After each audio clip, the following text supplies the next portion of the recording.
13 साल से शादी के हो गए हमारे।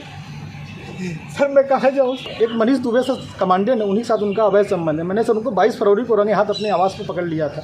ये मेरी नौकरी जाने वाली सर, वो सर इतना सर घोटाला की हुई है, 10-10 लाख रुपए सर लेती है पट्टा करने का, उनके साथ कोई कार्रवाई नहीं हो रही है सर। जिला कमांडेंट होमगार्ड गाजियाबाद में है सर, वो खुद शादीशुदा पहले से है सर वो वही सर, उसी का सर मेरे पत्नी के साथ अवैध संबंध। उसकी पत्नी भी सर बहुत परेशान है, मुझसे संपर्क में आई, कही भैया हम दोनों का परिवार टूट रहा है, किसी तरह सही कर लिया जाए। हमने कहा बहन मैं पूरी कोशिश कर रहा हूँ। एक पति इस वक्त मीडिया के सामने आया हुआ है और ऑन कैमरा अपनी पत्नी को वापस पाने के लिए गुहार लगा रहा है। वो रो रहा है, बिलख रहा है। आप स्क्रीन पर भी देख सकते हैं किस तरीके से वो अपनी पत्नी को पाने के लिए गुहार लगा रहा है। बहुत ज़्यादा ही तड़पा हुआ है। उसकी बस इतनी ही चाह है कि उसकी बीवी उसे तलाक ना दे, वो उसे वापस मिल जाए। दरअसल जो शख्स आप अभी स्क्रीन पर देख रहे हैं, इसकी बीवी एसडीएम है और उस महिला को या इसकी पत्नी को एसडीएम बनाने वाला कोई और नहीं बल्कि ये शख्स ही है, ये पति ही है, जिसने अपनी सारी कमाई अपनी पत्नी को पढ़ाने लिखाने में लगाई। उसके बाद उसे एसडीएम बनाया, लेकिन एसडीएम बनने के बाद बीवी ने कुछ ऐसा रंग दिखाया जिसकी वजह से आज ये हर किसी के सामने रोने को मजबूर हो गया है। इस शख्स का नाम है आलोक कुमार मौर्य। आलोक कुमार मौर्य उत्तर प्रदेश के बरेली का रहने वाला है। यहाँ पर अच्छा खासा इनका परिवार था, ठीक ठाक काम चल रहा था। फिर साल 2009 में जो आलोक है उसकी नौकरी लगती है पंचायत राज में 4th क्लास में। अब नौकरी लग जाती है, ठीक ठाक था, घर वाले बोलते हैं अब शादी कर देनी चाहिए। इसी सिलसिले में इसकी मुलाकात एक लड़की से होती है, ज्योति से। ज्योति से मुलाकात होने के बाद ये दोनों एक दूसरे को पसंद भी करते हैं और फिर दोनों की शादी हो जाती है साल 2010 में। अब शादी हो जाने के बाद जो लड़की है ज्योति, वो अपने पति यानी आलोक से कहती है कि मुझे पढ़ाई लिखाई अच्छी लगती है और मैं आगे पढ़ना चाहती हूँ, मैं कुछ बनना चाहती हूँ। आलोक की जब बातें सुनता है तो वो खुश हो जाता है कि मेरी पत्नी कुछ करना चाहती है। मैं तो एक 4th क्लास एम्प्लॉय हूँ पंचायत राज में, लेकिन मेरी बीवी कुछ अच्छा करना चाहती है और मैं इसे वो कराऊंगा। इसी सिलसिले में वो अपनी बीवी को इलाहाबाद यानी कि आज के प्रयागराज में लेकर जाता है। वहाँ पर कई सारे कोचिंग इंस्टीट्यूट देखता है और फिर उस कोचिंग इंस्टीट्यूट में भर्ती करा देता है। भर्ती कराने के बाद जो ज्योति है वो भी अच्छी खासी पढ़ाई करती है और फिर साल 2015 में उसका चयन हो जाता है। दरअसल लोक सेवा आयोग में जो महिलाएं थी उनकी अगर रैंकिंग की बात करें तो उसमें ज्योति 3रे स्थान पर आती है, लेकिन वहीं अगर ओवरऑल की बात करें तो उसमें ज्योति को 16वां जो स्थान है वो प्राप्त होता है। इसके बाद ज्योति की नौकरी लग जाती है, कभी कानपुर, कभी बरेली, कभी प्रयागराज, कई जगह उसकी पोस्टिंग होती है। जीएम के पद पर वो तैनात की जाती है। और अगर मैं हाल ही की बात करूं तो इस वक्त वो बरेली में एक चीनी मिल के अंदर बतौर जीएम के पद पर तैनात है। अब यहाँ तक ठीक था, ज्योति की नौकरी लग गई, उसका पति भी खुश था, घर में हर कोई खुश थे, मिठाई बांटी गई कि हमारी जो बहू है हमारे घर की वो एसडीएम बन गई। पति भी खुश था कि मेरी बीवी एसडीएम बन गई है। यहाँ तक सब ठीक चला। साल 2015 में इनके 2 बच्चे भी हो जाते हैं, जुड़वा बच्चियों को जन्म देती है ज्योति और अपनी नौकरी भी ठीक ठाक करती है। साल 2020 तक इनकी ज़िंदगी बहुत अच्छे से चलती है, लेकिन 2020 में फेसबुक के ज़रिए जो ज्योति है उसकी दोस्ती या यूँ कहें एक बातचीत शुरू हो जाती है गाज़ियाबाद के जिला कमांडेंट होमगार्ड से। बातचीत शुरू होती है तो इन दोनों के बीच में कुछ ज़्यादा ही क्लोज बातें हो जाती हैं। अब ऐसा कहना है आलोक का। आलोक इस वक्त जो मीडिया के सामने आया है और रो रहा है, वो इस वक्त आरोप लगा रहा है कि मैंने अपनी पत्नी को पढ़ाया लिखाया, उसे एसडीएम बनाया और आज वो मुझे ही तलाक देने की बात कह रही है किसी और के लिए।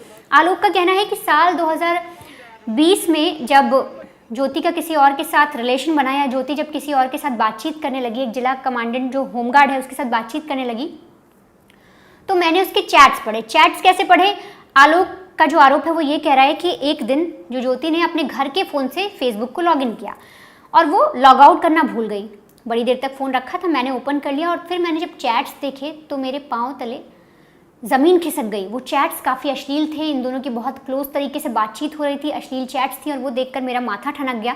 इसके बाद मैंने ज्योति से कई चीज़ें पूछी भी तो लड़ाई झगड़ा शुरू हो गया। फिर ये मुझे धमकाने लगी, मुझे बोलने लगी कि मैं तुमसे तलाक लेना चाहती हूँ। और यहाँ तक कि आलोक है वो कह रहा है कि ज्योति का परिवार और जो वो होमगार्ड है वो मुझ पर आरोप लगा रहा है कि तुम ही गलत हो, और साथ ही वो ये लोग कह रहे हैं कि मुझे जान से मार देंगे। इस तरीके के जो अब आरोप हैं वो आलोक लगा रहा है। आप सबसे पहले आलोक की जुबानी ही सुनिए कि आलोक किस तरीके से परेशान है, कितना वो प्रताड़ित हो चुका है और किस तरीके से वो अपनी बीवी को वापस चाह रहा है, और उसके साथ क्या क्या हुआ शादी के बाद जब उसने अपनी पत्नी को पढ़ाया लिखाया, वो एसडीएम बन गई, उसके बाद से उसकी लाइफ में क्या हुआ।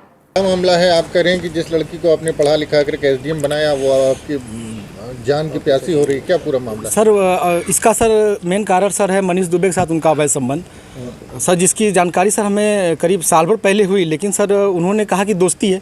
खैर सर हमारी पत्नी सर एसडीएम थी, उस समय इलाहाबाद प्रयागराज में सोराम तहसील में रहीं, तो मैंने कहा सर बड़े पद पे हैं, दोस्ती तो हो ही सकती सर, अधिकारियों से बात साथ बैठना उठना हो, तो मैंने सर उन्होंने मैं ये कह के टाल दिया, तो सर मैंने ध्यान नहीं दिया। सर इसकी भनक सर मुझे उसका ये जो शक था वो विश्वास सर 22 फरवरी को हुआ, जब मनीष दुबे गाजियाबाद से चलकर सर मेरे आवास एलनगंज स्थित सरकारी आवास पे आया और इनके साथ एक साथ कमरे में मैंने इनको देखा अवैध संबंध बनाते हुए। तब से सर ये मनीष दुबे और ज्योति मौर्य मेरे जान के पीछे पड़ गई हैं। कौन है? पूरी कहानी बताइए, क्या मामला है? सर 2010 में ज्योति मौर्य के साथ मेरी शादी हुई सर। मैं सर पंचायत राज विभाग में सर 2009 में सेलेक्ट हुआ प्रतापगढ़ में सर, वहीं पे नौकरी कर रहा हूँ सर, और 2010 में इनसे 19 नवंबर को मेरी शादी हुई, और सर उसके बाद हमारे संबंध बहुत अच्छे रहीं। इन्होंने कहा मुझे पढ़ना है सर, मैं इनको पढ़ाने के लिए मैं इलाहाबाद लेके आया, और इलाहाबाद में सर द काउंसिल कोचिंग है, वहाँ पे इलाहाबाद की सबसे अच्छी कोचिंग थी। मैंने वहाँ पे किसी तरह सर पिताजी के सहयोग से, भाइयों के सहयोग से, और यहाँ तक कि मैंने अपने डीपीआरओ साहब के सहयोग से पैसा उधार लेके इनको कोचिंग कराया, और सर ये मेहनत भी की सर और सक्सेस भी हुई। 2015 में ये सर एसडीएम पद पे चयन हुई, 16वीं रैंक इनकी आई।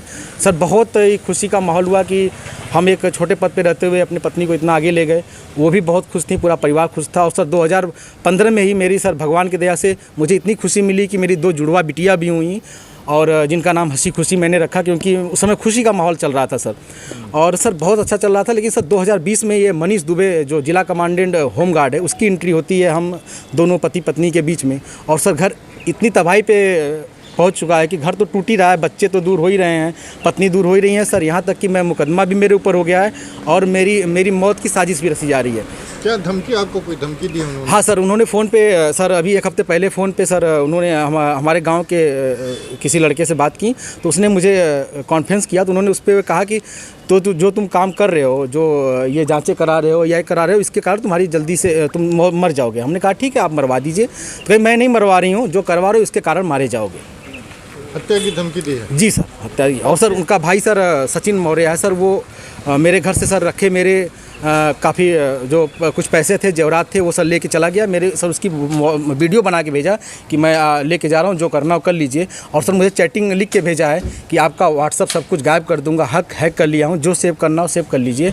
और सर उसने क्या किया कि मेरी सिम भी अपने पास रख लिया है, रख के यूज कर रहा है, मेरा बैंक अकाउंट है उसमें जुड़ा हुआ है सब कुछ, लेकिन सर वो मेरी जान पे सब लोग तुले हुए हैं सर। क्या वो आपसे तलाक मांग रही है? हाँ सर, उन्होंने मुझसे ऑडियो के माध्यम से कहा है, मुझे अभी तक कुछ ऐसा नोटिस तो नहीं मिला है, लेकिन सर उन्होंने कहा है कि तलाक प्यार से दे दीजिए, बवाल मत करिए, नहीं तो मैं आपको बर्बाद कर दूंगी। आपके डीपीआरओ से बात हो गई है, आपको बर्खास्त करा दूंगी, न नौकरी करने दूंगी न जीने दूंगी। आपने इसकी शिकायत कहाँ? सर इसकी शिकायत मैंने सर्वप्रथम सर उसी दिन धूमनगंज SHO साहब से की।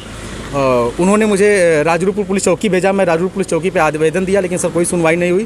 फिर सर उसके बाद मैंने ये 25 अप्रैल की बात है, फिर मैंने 27 अप्रैल को सर उनको ये रजिस्ट्री के माध्यम से सर उनको भेजा, कमिश्नर साहब को भेजा, DM साहब खत्री साहब के यहाँ मैं खुद स्वयं उपस्थित हुआ हूँ, उनसे मैंने बात की कि सर आपके SDM साहब हैं ऐसा कर रही हैं, तो उन्होंने कहा ठीक है मैं कार्रवाई करवाता हूँ। फिर मैं कमिश्नर साहब के यहाँ गया, कमिश्नर साहब को दिया, पुलिस कमिश्नर साहब के यहाँ उपस्थित हुआ, उनको दिया, फिर कहीं सुनवाई नहीं हुई, तो सर मैं DGP साहब के पास गया, DGP साहब ने मेरे बात को संज्ञान में लिया, लेकिन फिर भी सर आवेदन ले लिया गया, कोई कार्रवाई नहीं हुई। उसके बाद सर मैं DG home guard BK Maurya sir के पास गया, उनके यहाँ से मुझे सर कुछ उम्मीद की लौ दिखाई दी, क्योंकि उन्होंने मेरे आवेदन को तुरंत संज्ञान में लिया और टीम गठित कर दी है, DIG इलाहाबाद उसकी जांच कर रहे हैं। मुझे सर कुछ उम्मीद लग रही है कि मुझे कहीं न कहीं हो सकता है न्याय मिले और मेरी जान बच जाए। तो सुना आपने आलोक ने क्या कुछ कहा। आलोक ने बताया कि साल 2022 में 22 दिसंबर के दिन लखनऊ के एक होटल में वो अपनी बीवी को उस होमगार्ड, जिला कमांडेंट होमगार्ड जो आदमी था, उसके साथ रंगे हाथों पकड़ लेता है, आपत्तिजनक हालत में पकड़ लेता है, जिसके बाद वो काफ़ी ज़्यादा झगड़ा होता है, और ऐसे में जो होमगार्ड है और जो उसकी बीवी है वो उसे धमकी दे देते हैं कि वो उसे जान से मार देंगे। यहाँ तक कि ये सारी बातें आ चुकी हैं। हाल ही में जो आलोक है वो अभी जो जिला कमांडेंट का एक आयोग होता है वहाँ पर गया, वहाँ पर उसने अर्जी लगाई है, वहाँ पर उसने जो जिला कमांडेंट होमगार्ड था, जो आदमी जिसकी वजह से इसकी बीवी अब इससे दूर हुई है, उसके खिलाफ भी शिकायत दर्ज कराई है। साथ ही अपनी बीवी के खिलाफ भी कई सारी शिकायतें दर्ज कराई हैं।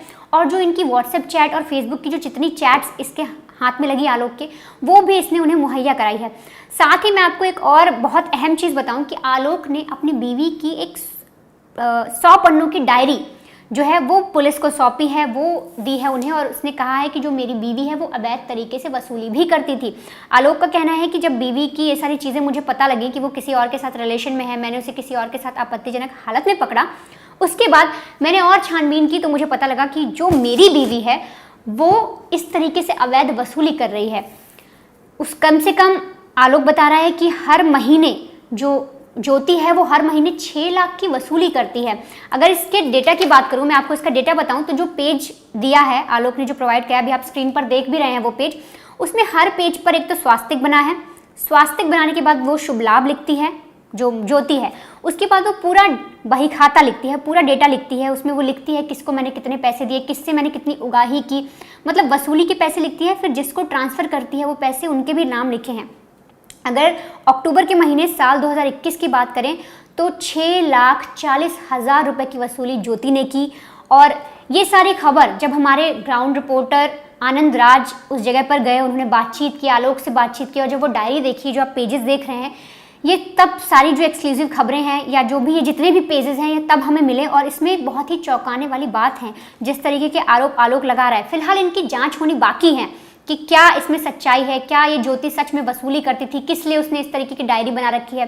क्योंकि अगर डायरी के पेज पर देखें तो अक्टूबर साल 2021 में उसने 6,40,000 की वसूली की है। और हर महीने ये एक इंस्पेक्टर है जिसे 15,000 देती है, और एक मार्केटिंग इंस्पेक्टर है जिसे 16,000 ट्रांसफ़र करती है। तो इन लोग का भी नाम सामने आ रहा है, इसके लिए पुलिस जाँच कर रही है।